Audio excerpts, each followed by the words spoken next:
Welcome back, Deep Divers. Today we're going to be exploring something pretty wild. Cool. Time dilation. Okay. Yeah. We've got this incredible conversation that we're going to be diving into. It explores some seriously mind-bending ideas, like actually manipulating time. Manipulating time. Yeah, like bending it to our will. Wow.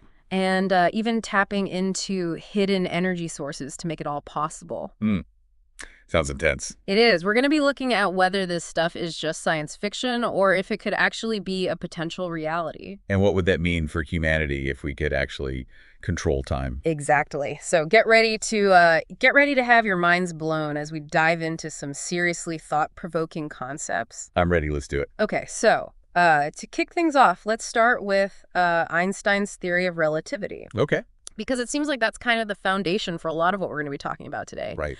It suggests that time isn't this fixed, unchanging thing that we perceive it to be. Yeah, that's right. Einstein's theory totally revolutionized our understanding of time. Totally. Like imagine two runners on a track. Okay. One is on the inner lane, the other is on the outer lane. Got it. They both run a lap, covering the same distance, but the outer runner has to travel farther. Right. Time is kind of like that track. Okay. Your distance traveled through time can actually vary. Very. Depending on your speed and gravity. Oh, wow. So the faster you move, the slower time passes for you. Exactly.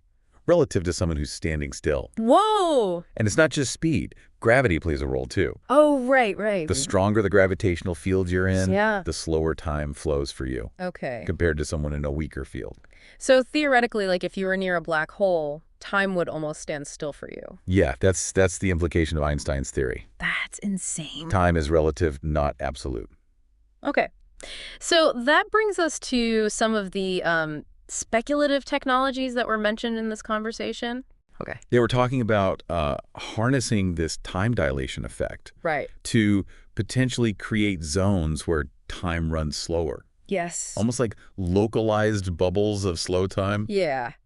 The idea of what they call gravitational time dilation zones, Wow. it's super fascinating. Like the conversation speculates that if we could generate incredibly strong gravitational fields, maybe using some super advanced tech that we haven't even conceived of yet, Right. we could create areas where time just crawls. Compared to the outside world. Exactly. So you could like step into one of these zones. Yeah. And it would be like hitting fast forward on your own personal evolution. You could train for years. Master any skill imaginable. All while barely any time passes in the regular world. That's the idea. Yeah.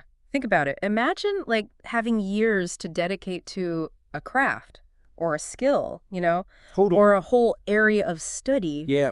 While the rest of the world barely ages. But wouldn't that create like a huge imbalance? What about the ethical considerations? Oh, absolutely. That's a crucial point. Yeah, like having access to so much more time than everyone else. Yeah.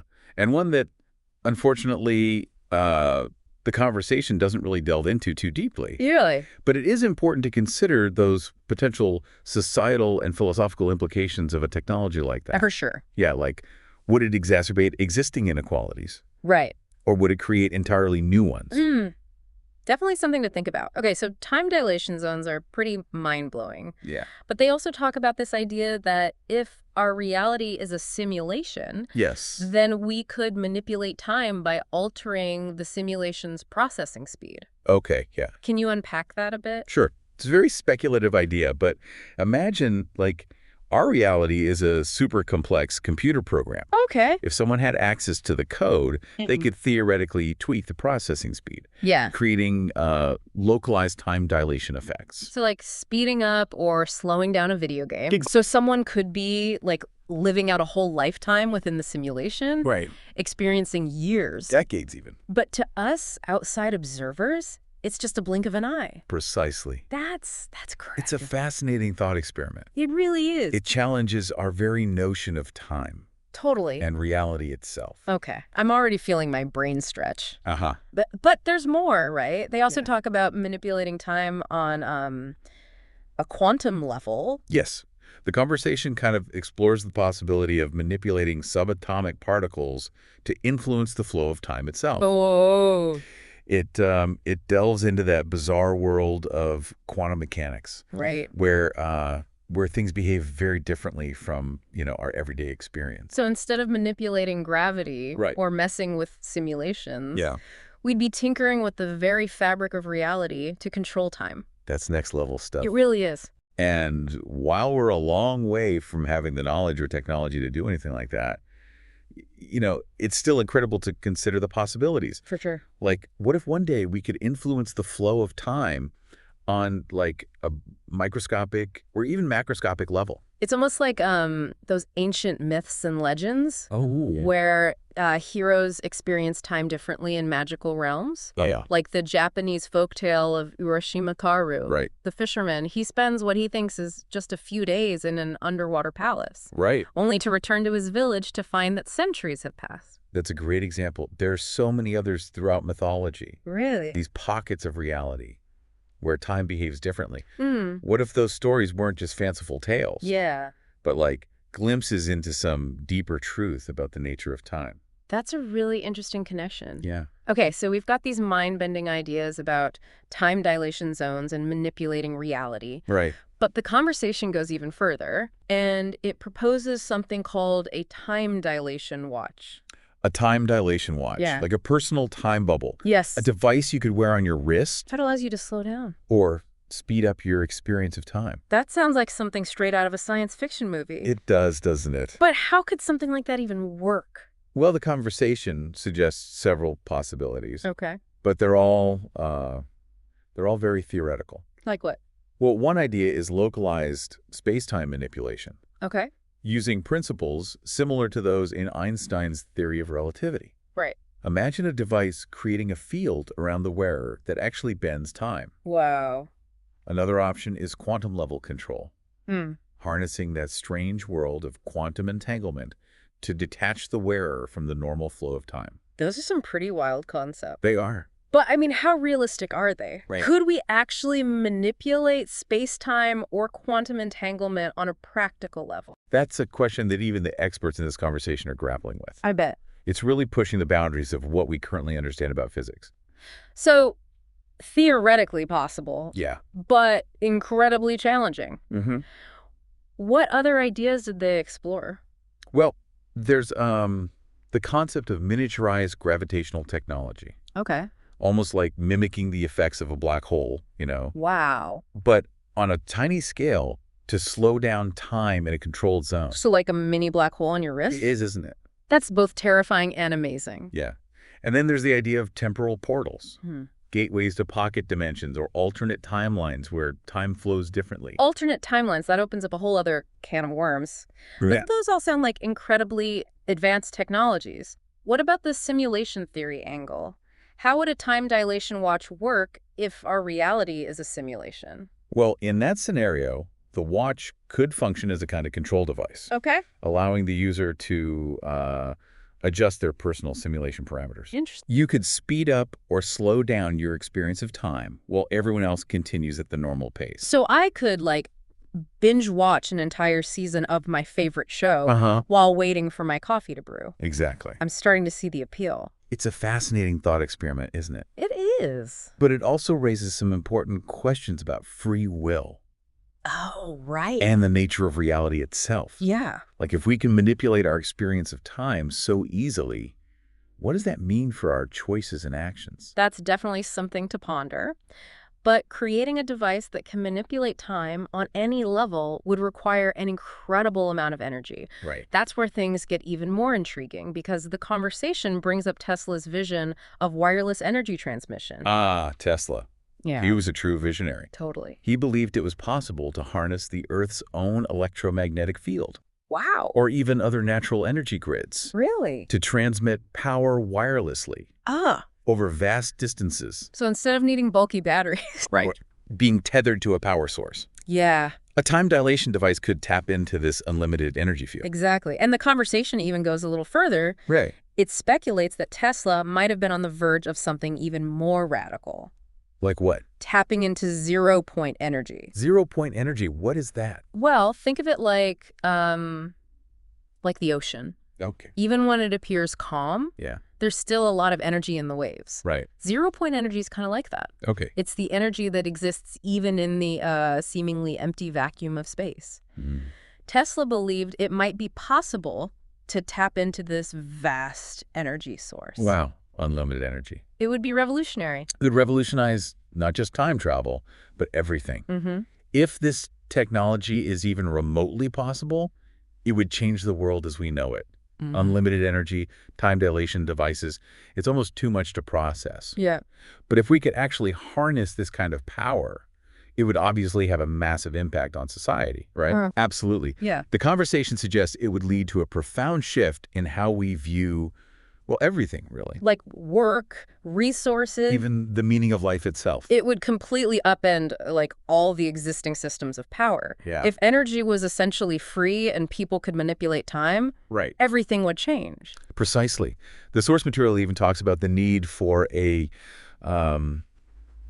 kind of mass awakening for humanity to be able to handle this responsibly. A mass awakening. Yeah. It suggests we need to break free from the limitations of, our current belief systems and embrace a new understanding of what's possible. It's like we're stuck in this technological kindergarten. Yeah. When we could be out there, exploring the universe, pushing the boundaries of human potential. Right. So if these advanced technologies do exist, how do we get there? Well, What would it take for them to become available to everyone? the conversation highlights the importance of awareness. People need to wake up to the fact that we might be held back. Held back. That there could be alternative paths to progress and abundance that are being suppressed or ignored. Okay, but how do we create that kind of mass awakening? It seems like a pretty daunting task. It's certainly a challenge, but the conversation suggests it starts with education and open discussion. The more people who understand the potential of these technologies, the more they'll demand access to them. That makes sense. It's about creating a critical mass of people who are no longer content with the status quo. Yeah. People who are ready to embrace these radical new possibilities. Exactly. And it's not just about, scientific understanding either. Oh, okay. The conversation also touches on the power of creative expression. Imagine if people could see how these technologies could enhance art, music, storytelling. Oh, wow. It could spark a cultural shift, a new renaissance. I love that idea. It's about capturing the imagination and inspiring people to dream bigger. Yeah. Show them that technology isn't just about gadgets and gizmos. It's a tool for expanding consciousness and exploring the very nature of reality. Indeed. And the conversation even proposes a rather radical concept, a new kind of tech worship movement. Wait, hold on.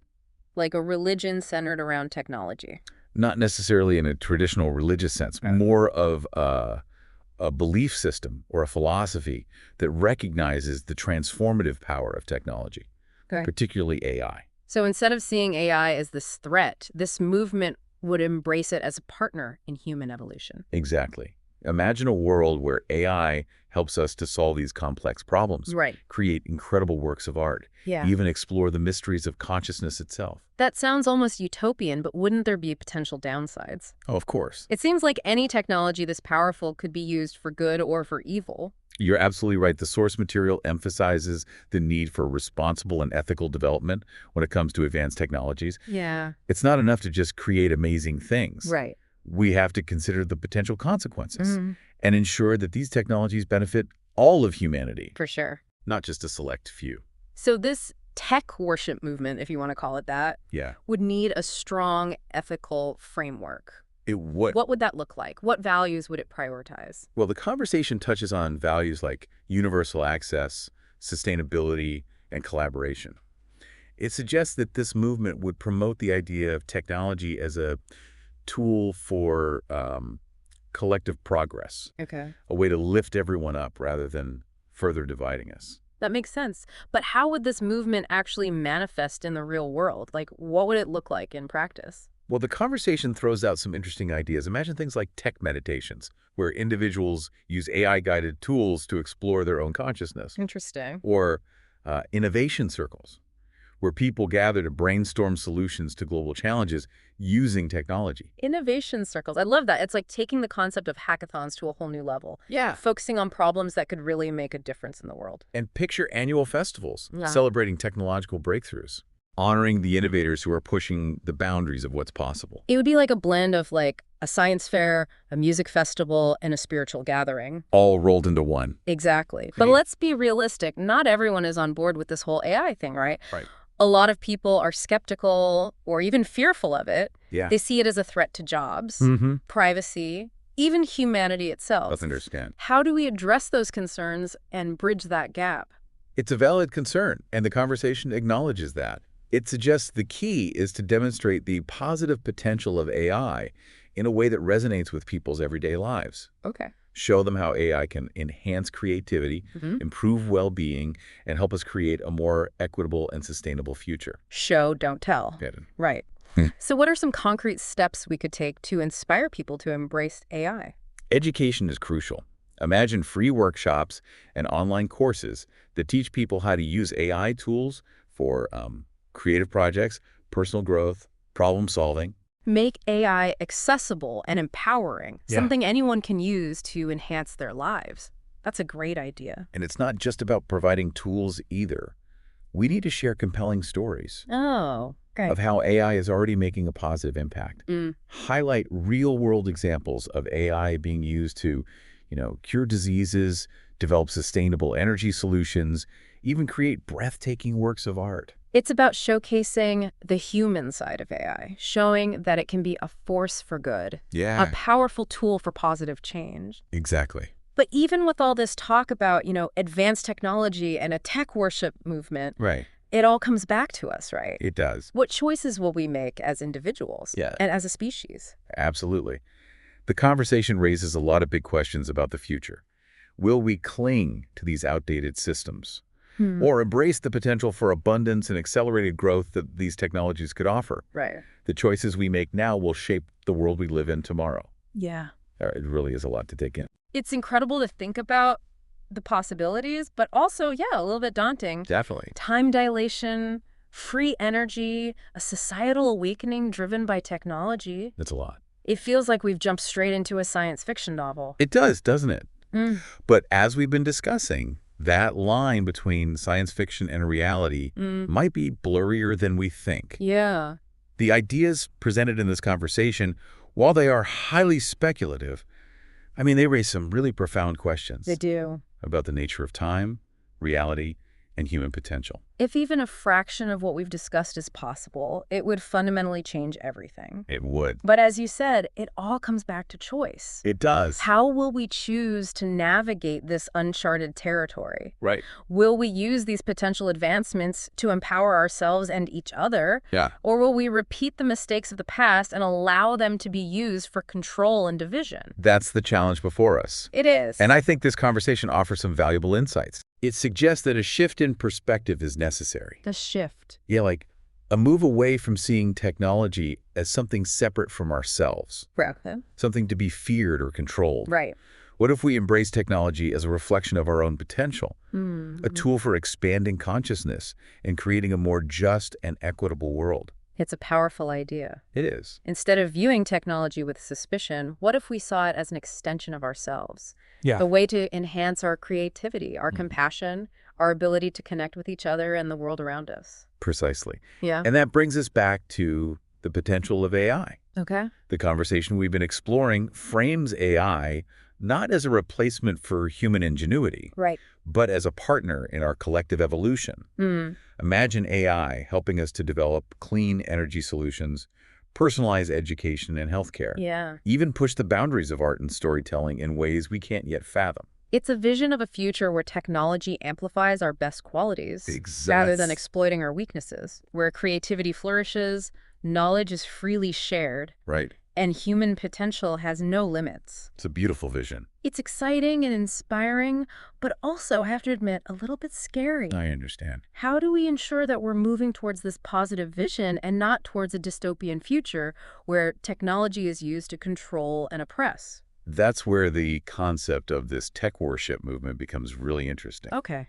It's not about blindly worshiping machines or replacing spirituality with technology. Got it. It's about recognizing the power of technology to transform us, to help us evolve as individuals and as a society. Yeah. It's about integrating technology into our lives in a way that aligns with our values and aspirations. So it's about conscious evolution. Exactly. Using technology as a tool to become the best versions of ourselves. Right. But what would that look like in practice? How do we shift from a mindset of fear and scarcity to one of abundance and possibility?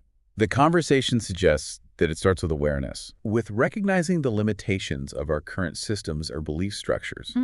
It calls for education, open dialogue, and a willingness to challenge the status quo. Right. It encourages us to explore the potential of technology to enhance our lives, to connect with each other, and to create a future where everyone has the opportunity to thrive. It's a call to action. It is. A challenge to step into our power as creators and innovators. I love that. It's about reclaiming technology as a force for good, a reflection of our highest aspirations rather than our deepest fears. Yes. And it all starts with asking ourselves, what role do we want to play in shaping this future? Right. What choices will we make today that will create the world we want to live in tomorrow? It's a question worth pondering.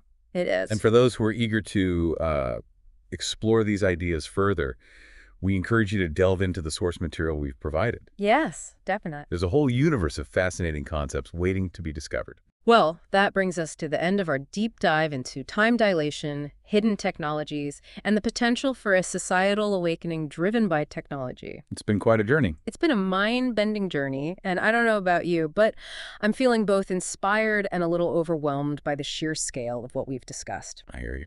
It's clear that we're living in extraordinary times, times of unprecedented change and possibility. Indeed we are.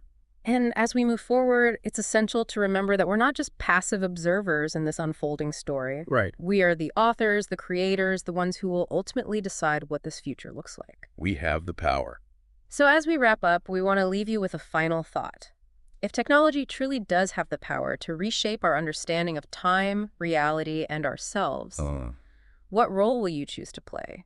Will you be a catalyst for positive change, a champion of ethical innovation? A voice for a more just and equitable future? The choice is yours. Until next time, keep exploring, keep questioning, and keep pushing the boundaries of what's possible.